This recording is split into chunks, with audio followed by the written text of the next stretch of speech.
आज की इस वीडियो में हम लेकर के आए हैं जो स्टूडेंट 27 फरवरी क्लास 10 गणित का पेपर देने जा रहे हैं उन सभी स्टूडेंट के लिए वेरी इंपॉर्टेंट क्वेश्चन। पेपर से पहले जरूर देखें। हमारा जो टारगेट है 100 में 100। यदि आप अपने बोर्ड एग्जाम में 100 में 100 स्कोर करना चाहते हो, हम वही क्वेश्चन बताएंगे जो आपकी बोर्ड परीक्षा में आएगा ही आएगा। बहुत रिसर्च करने के बाद हम क्वेश्चन लेकर के आएंगे। बहुत कम क्वेश्चन सॉल्व कराएंगे, लेकिन जो क्वेश्चन होंगे आपकी बोर्ड एग्जाम के लिए वेरी इंपॉर्टेंट होंगे। वहां से आपको क्वेश्चन जरूर मिलेगा।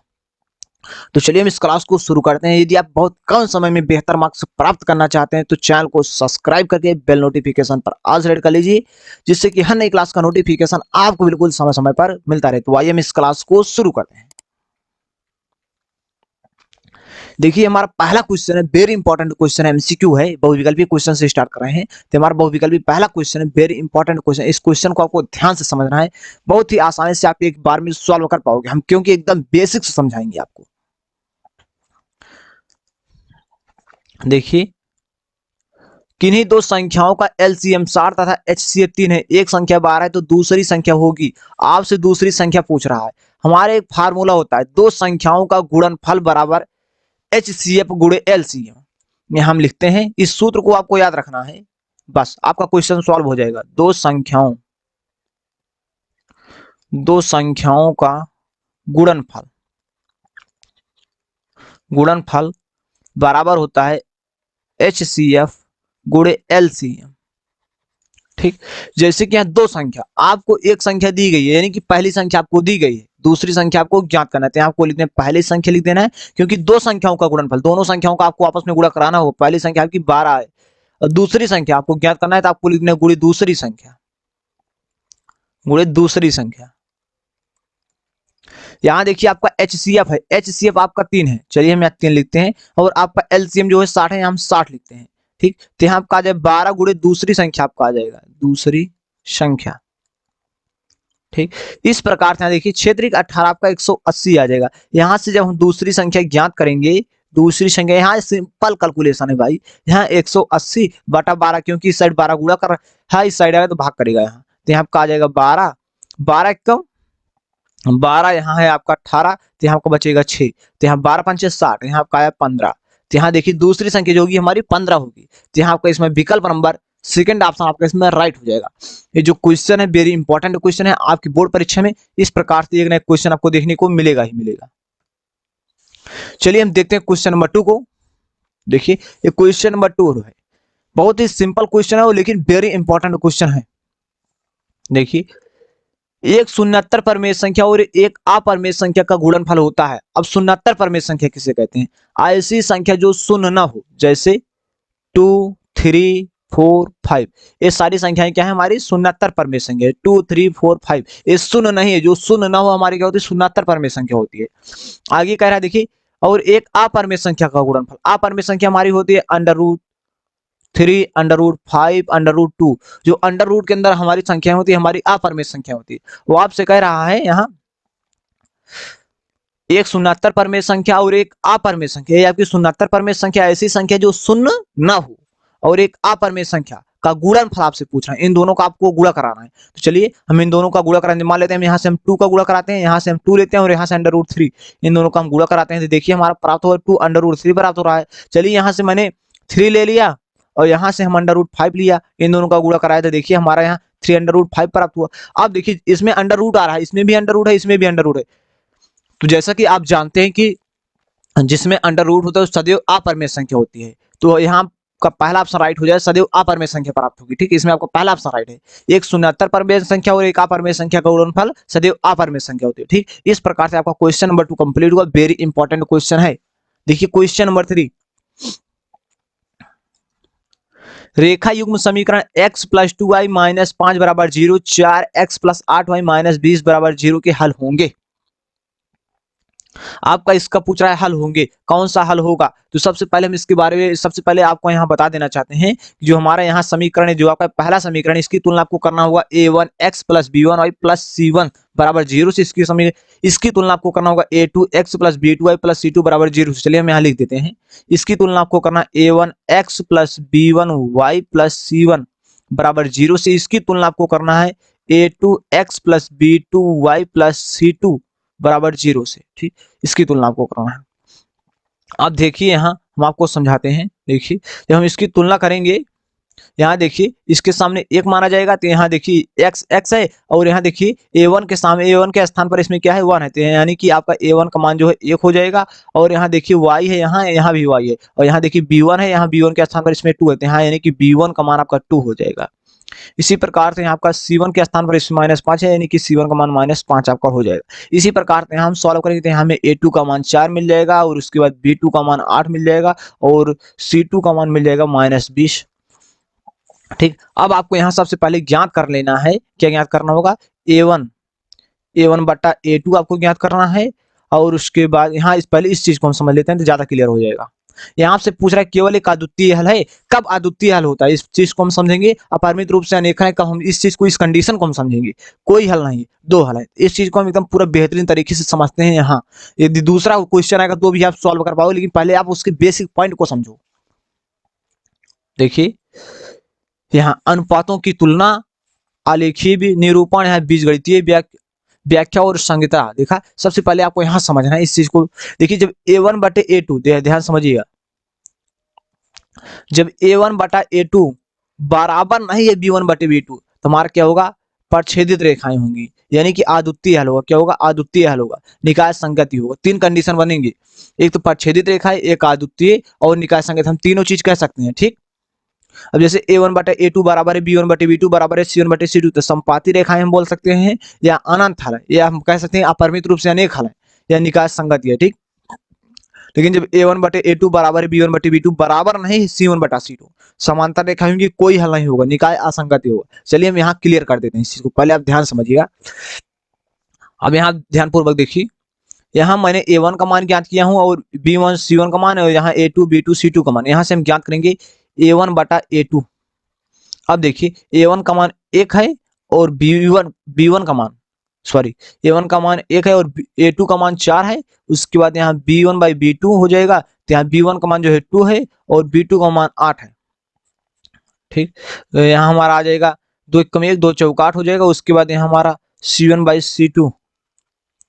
ठीक, अब C1 बाई C2 का मान, अब यहाँ C1 का मान -5 है, और C2 का मान जो है -20 है।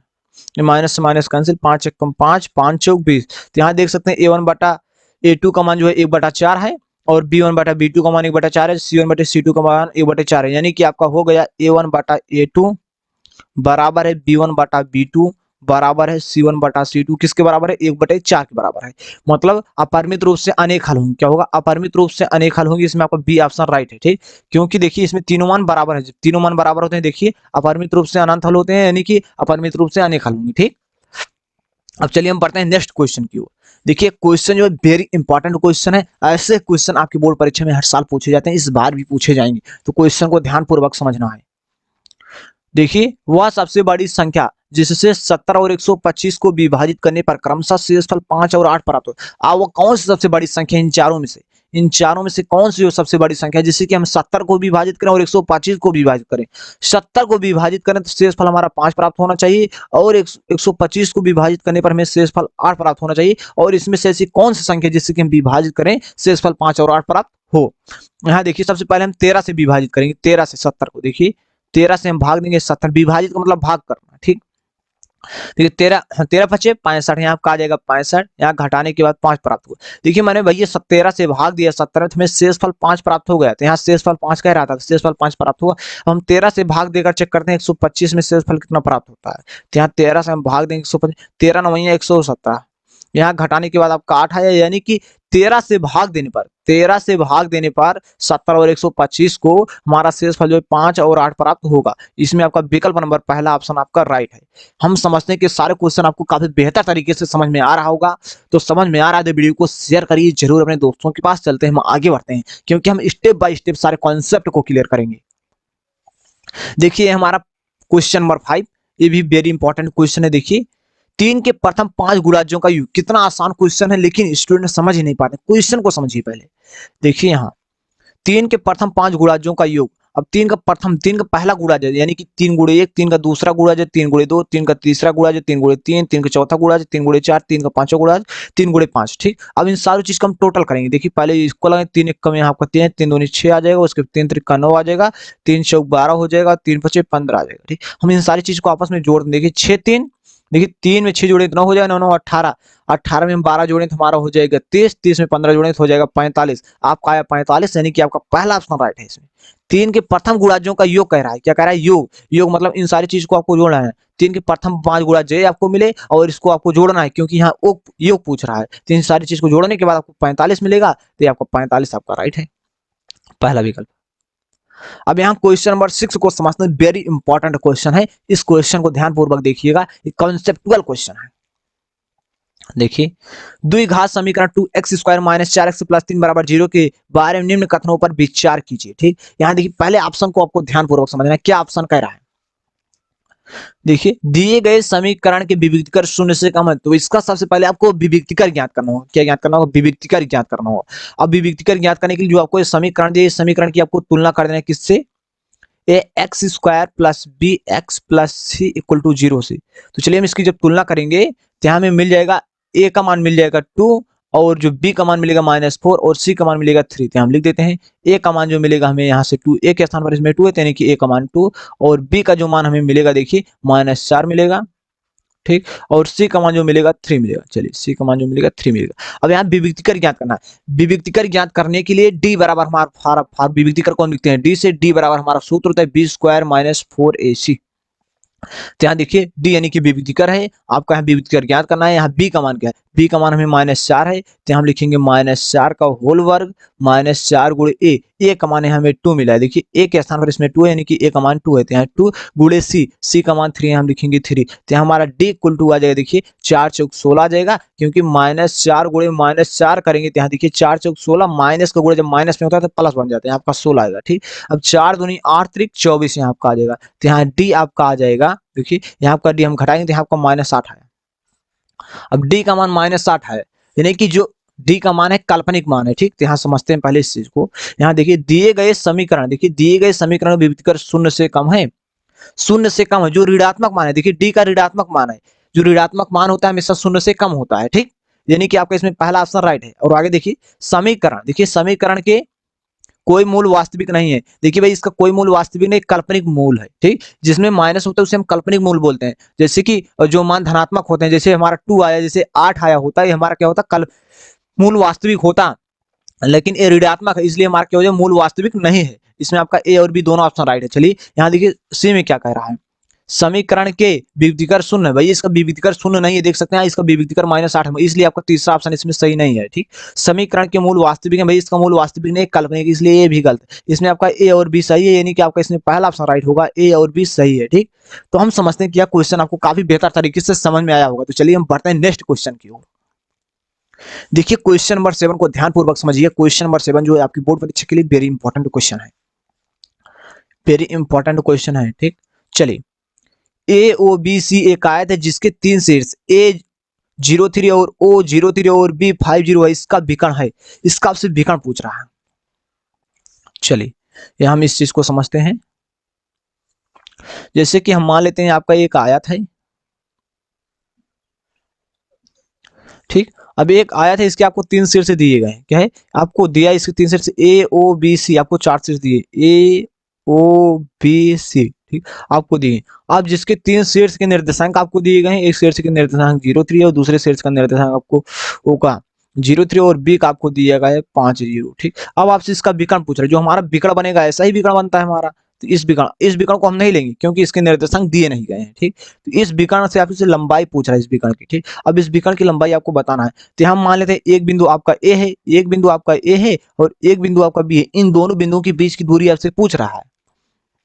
अब दूरी ज्ञात करने के लिए हमारा एक फार्मूला होता है डी, दूरी को हम लिखते हैं डी से। डी बराबर होता है, हमारा सूत्र होता है अंडर रूट के अंदर x2 माइनस x1 का होल स्क्वायर प्लस y, देखिए प्लस है हमारा y2 माइनस y1 का होल स्क्वायर। ठीक, ये हमारा सूत्र होता है। जो हमारे पहला बिंदु इसके निर्देशांक को हम मान लेते हैं x1 और y1 है, ठीक। और इस बिंदु के निर्देशांक को हम मानेंगे x2 और y2 मानेंगे, ठीक। यहाँ आप ध्यान पूर्वक देखिए, आपको मान रख देना, कुछ नहीं करना। यहाँ x2 है, देखिए x2 का मान क्या है, -5 है, तो यहाँ सॉरी 5 है, तो यहाँ आपको 5 लिखना है। और x1 के निर्देशांक 0 है, तो यहाँ 0 का होल वर्ग इस प्रकार से लगा देंगे।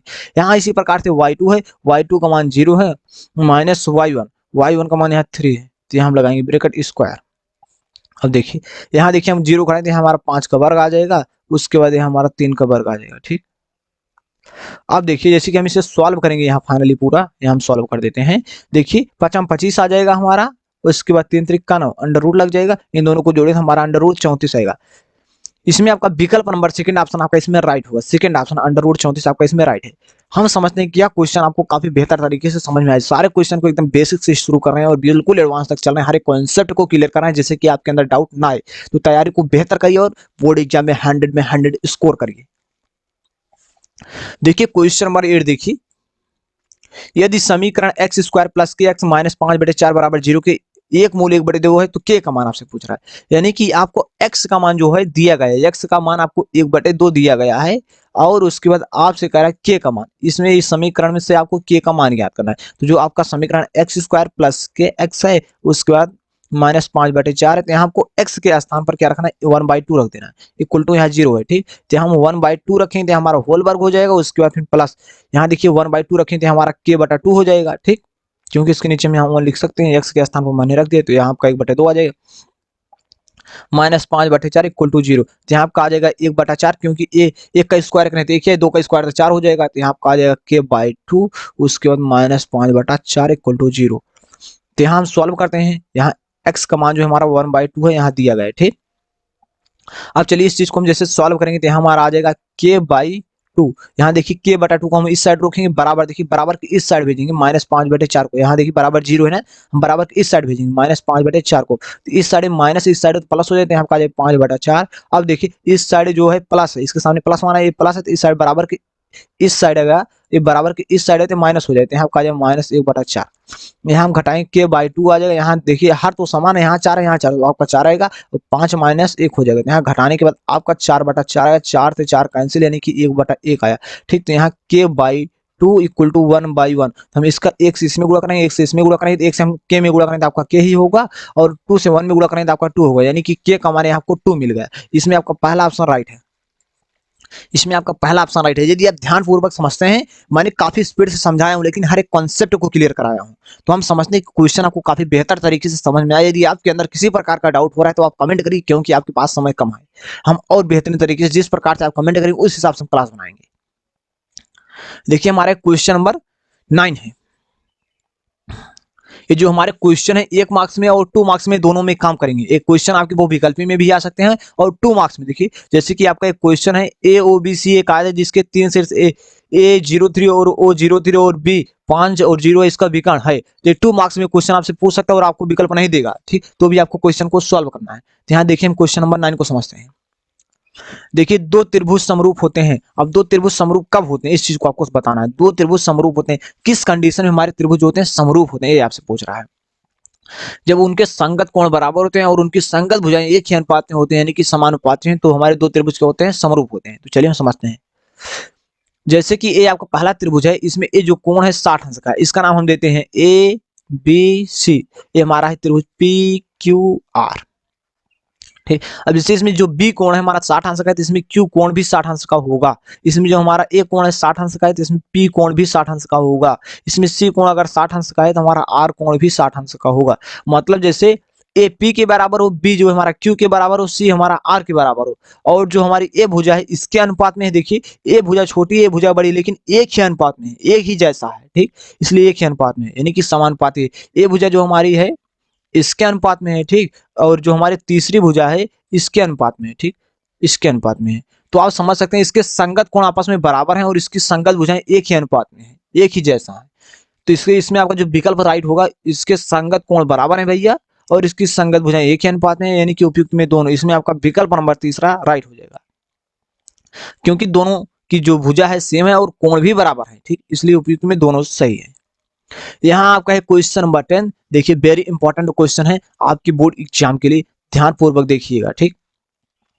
क्वेश्चन देखिए कितना आसान है, लेकिन स्टूडेंट सॉल्व नहीं कर पाएंगे। यदि sign theta minus cos theta बराबर 1 तो साइन की पावर 4 थीटा प्लस कॉस की पावर 4 थीटा का मान होगा। कितना बेहतर क्वेश्चन है ये। क्वेश्चन 2 मार्क्स में पूछा जा सकता है, 4 मार्क्स में क्वेश्चन आ सकता है, 1 नंबर में पूछा जा सकता है। ये क्वेश्चन वेरी इंपॉर्टेंट है।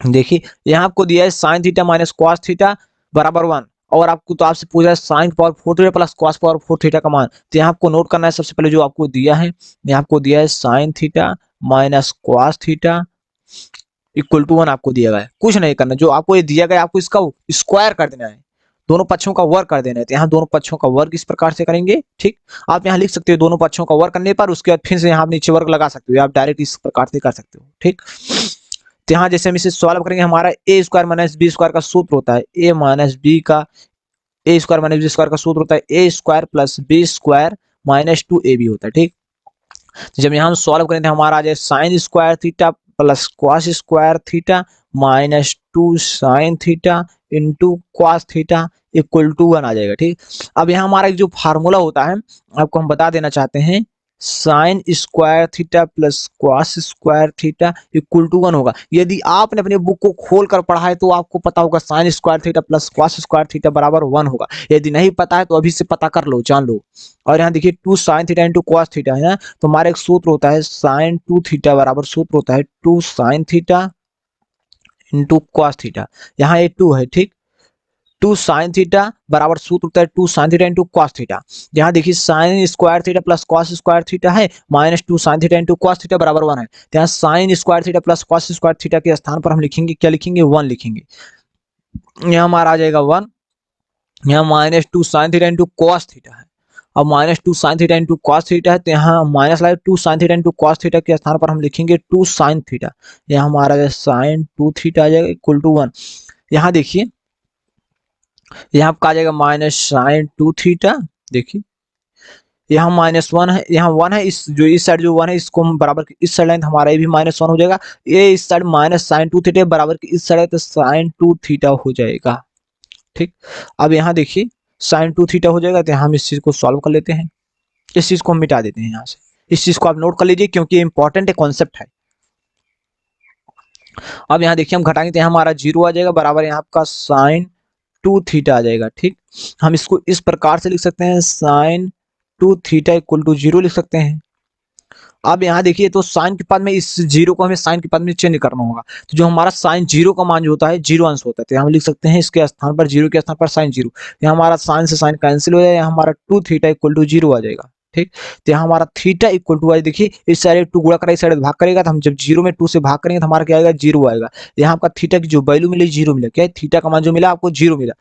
अब थीटा का मान जो हम इसमें रखेंगे, थीटा के स्थान पर यहाँ हम 0 रखेंगे। ठीक, तो इस कॉन्सेप्ट को आप नोट कर लीजिए, इसके बाद हम मिटाएंगे इस कॉन्सेप्ट को। देखिए हम यहाँ सॉल्व करते हैं, यहाँ साइन की पावर 4 थीटा प्लस कॉस की पावर 4 थीटा को यहाँ हम सॉल्व करते हैं। साइन की पावर 4 थीटा प्लस कॉस की पावर 4 थीटा, यहाँ हमारा आ जाएगा साइन के पावर 4। यहाँ देखिए 0 थीटा है, थीटा के स्थान पर हम क्या लिखेंगे, 0 लिखेंगे, यहाँ हमारा 0 आएगा, उसके बाद प्लस कॉस के पावर 4 यहाँ भी 0 आएगा। अब देखिए साइन 0 का मान जो होता है 0 होता है, क्या होता है साइन 0। हम आपसे बता देना चाहते हैं साइन 0 का मान जो होता है, साइन 0 डिग्री का मान जो होता है 0 होता है। तो यहाँ साइन 0 के स्थान पर हम लिख देंगे 0 और यहाँ देखिए इसका हम पावर 4 कर देंगे क्योंकि इसका पावर 4 है। यहाँ देखिए कॉस की पावर 4, यहाँ कॉस 0 है, कॉस 0 का मान जो होता है हमारा 1 होता है, क्या होता है, कॉस 0 डिग्री का मान जो होता है हमारा 1 होता है। तो हम इसके स्थान पर 1 रखेंगे, इसकी पावर 4 करेंगे। यहाँ 0 गुणे हम इस प्रकार से देखिए, यदि हम 0 गुणे 0 गुणे 0 गुणे 0 गुणे 0 करेंगे तो हमारा बराबर 0 ही आएगा, तो यहाँ आपको 0 मिलेगा। यहाँ देखिए 1 की पावर 4 है, तो यहाँ हम 1 गुणे 1 गुणे 1 गुणे 1 गुणे 4 बार करेंगे तो हमारा 1 ही मिलेगा, तो यहाँ आपका 1 आ जाएगा। उसके बाद इन दोनों को जोड़ें तो हमारा 1 ही आएगा। ठीक, तो इसमें आपका पहला ऑप्शन राइट होगा, विकल्प नंबर आपका पहला ऑप्शन राइट है। हम समझते हैं कि यह क्वेश्चन आपको काफी पसंद आया होगा और काफी बेहतर तरीके से समझ में आया होगा। यदि आपको कोई भी कंसेप्ट समझ में ना आया तो आप कमेंट करके जरूर बताइएगा। हम समझते हैं कि आज का यह क्लास आपके बोर्ड एग्जाम के लिए काफी इंपॉर्टेंट रहा है। जो क्वेश्चन बताएंगे आपको बोर्ड एग्जाम में देखने को जरूर मिलेंगे। तो प्लीज चैनल को सब्सक्राइब करके बेल नोटिफिकेशन पर ऑल सेलेक्ट कर लीजिए, क्योंकि आप जल्द ही हम और क्लास और लेकर आने वाले हैं, जिससे कि आप बहुत बेहतर तैयारी कर पाओ। तो बस आज की इस क्लास को यहीं स्टॉप करते हैं, मिलते हैं नेक्स्ट क्लास में, तब तक के लिए जय हिंद जय भारत।